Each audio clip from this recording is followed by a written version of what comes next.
The United Kingdom, of course, is one of our great allies, so I think I speak for all the Pathfinders here. Is that right? When I say, and all the Red Dragon folks as well? When I say that we are proud of the special relationship and we are proud to work together with our British friends right here at Fairford Base. God bless you all. So, here's a simple thing. We've got a beautiful country here. We've got a beautiful alliance.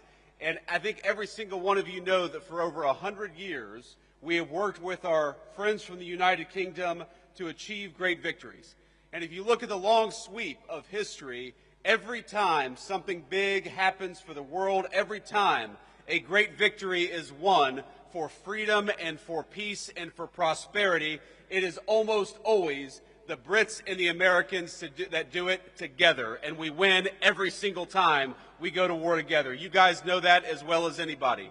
But it's not just about going to war, and it's not just winning when we do. When we work together, when we fight together, when we make it clear that we always approach every situation with an open hand, but if things go poorly, we're willing to do what we have to do. We make it easier to achieve peace and prosperity all over the world. So I want to say, from all of us back home in the United States, for all the people that you serve with, that you fight for, that you make it possible to live the American dream in peace and prosperity, we are proud of you, we are grateful for you, and as your Vice President, I am damn proud to be here with you today. God bless every single one of you.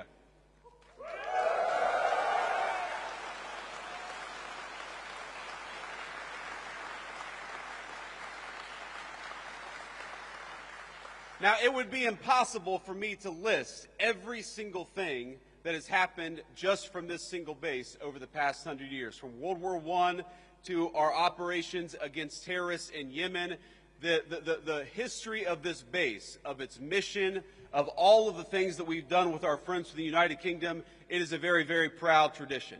So I won't try to list everything that we've done, but you guys know the mission, you guys know the story, and you guys know the history.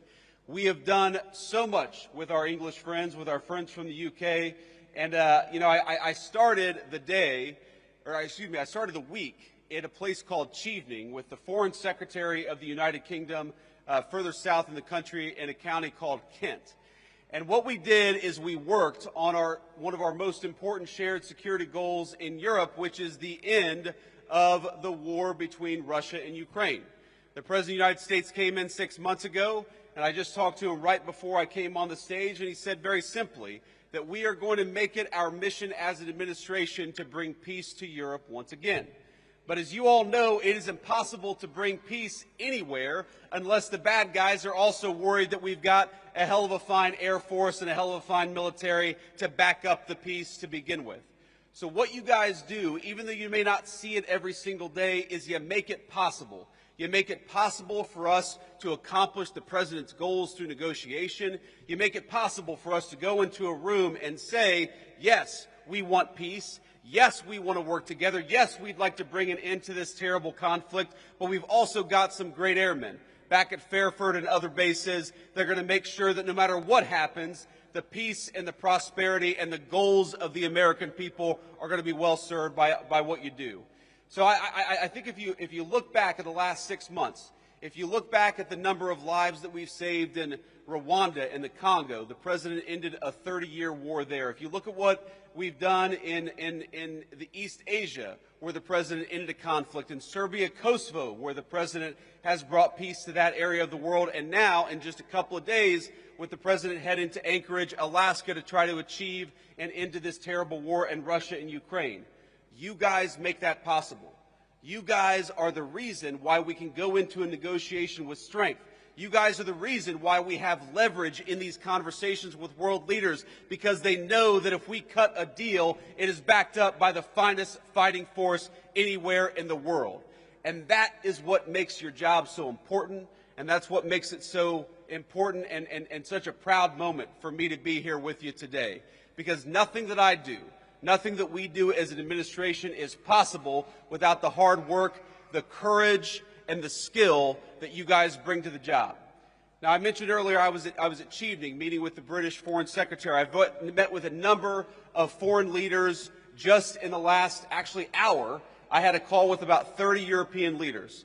And over the past couple of days, I've met with a number of leaders across the UK, across political parties, across the generations, because that's one of the great things about the UK's special relationship with the United States is it cuts across political alliances, it cuts across political parties, it cuts across generations because we've been working together for literally centuries.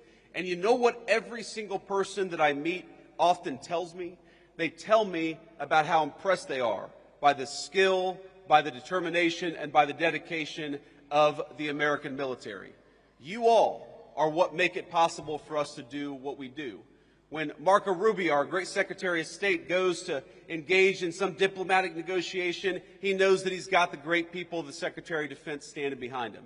And that fact, the fact that people are impressed by you, the fact that so many people are frankly afraid of you, is why we're able to do what we do as an administration. So I just want to say from the President of the United States, who again I just spoke to, and he told me to give you this message. We're proud of you. We're grateful to you. We know that it's not always an easy job. We know there are often long hours, but I hope you know that the peace and the prosperity and the safety of your countrymen depend on you doing a good job, and we are damn proud of the job that you do every single day. God bless you all, and thank you for having your Vice President here in the UK.